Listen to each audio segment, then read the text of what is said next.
Good morning, my beautiful prophetic diary. I am on my way to the gym, so excuse me. I'm going to make sure that I keep on winning.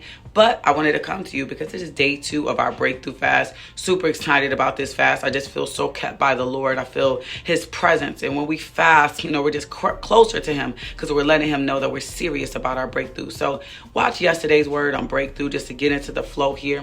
On the community page, you can find out more about the fast that we're on. But glory be to God for all that he does here at Prophetic Diary. I'm in Mark 27 today, and in verse 10, chapter 10, verse 27, and it reads, Jesus looked at them and said, with man, this is impossible, but with God, all things are possible.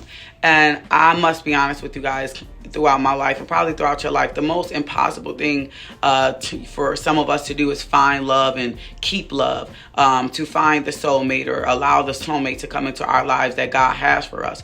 We may have been trained by the world to think that it's like this fairy tale, like this Disney movie, but as we know here in Prophetic Diary and even in the YouTube world, when it comes to kingdom marriages, they are God ordained. They are put together by God, where the Lord chooses your spouse or your love for you, and in doing so, the Lord sent me to tell you that it is impossible with man.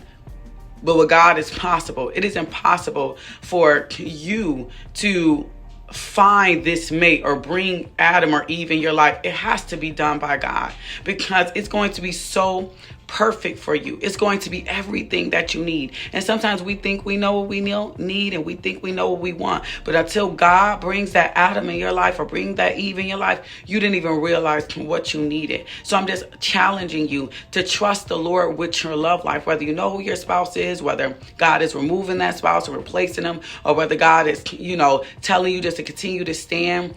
Maybe you haven't even met them. I don't know. But God is saying, trust him with your love life, because it may seem impossible with man for that to turn around. You're like, well, I don't know where it may seem impossible, but God is setting you up in that field roof to meet your Boaz in this season. That's why we've been talking about going into the new land and positioning yourself, Ruth, for love, positioning yourself, Esther, for love. And when this man comes, it will be a scent, it will be a smell where you're so drawn to each other. The babies inside your belly will leap, and it may not come packaged how you want it to be packaged, but God is saying it is from me, and he'll let you know. So this season we're preparing and gearing up to find the loves of our lives, to walk into marriage with the ones God called us to. God, some of you to stand for your prodigals, I don't know, but God is saying, my child, this is a season of love, and it is going to be the greatest love story, and it's going to be the perfect match. You got to trust him with your love life, because it may be impossible with man, but with God, all things are possible. And the Bible and the scripture goes on to say, if you left your mother, your brother, your sisters, your cousin, your brother, if you left all of that behind for the kingdom's sake, Ruth, then I'm going to bless you. And our love life is one of the areas of our life that God is getting ready to bless. And I want you to trust him with your love life. No matter what it looks like, God can turn it around. It's not too impossible for him. If you feel led to join to this word, hashtag the perfect match. And I'll see you guys soon. I love you. Join in on the fast. Get your praying oil. God bless.